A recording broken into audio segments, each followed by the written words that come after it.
Hello and welcome friends. If you are new to this channel, then please subscribe. Today I will show you how you can install from unverified sources. So I have APK file in my phone.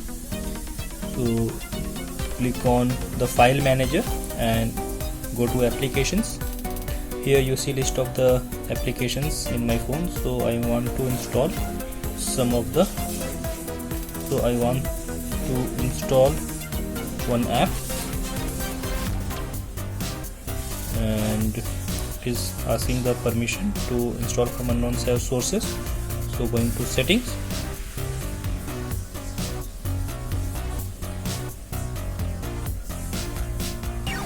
unknown sources, check it, check the unknown sources, and now go back. Now click on APK file,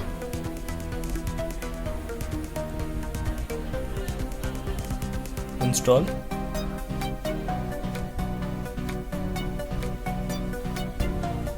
Saying now installing.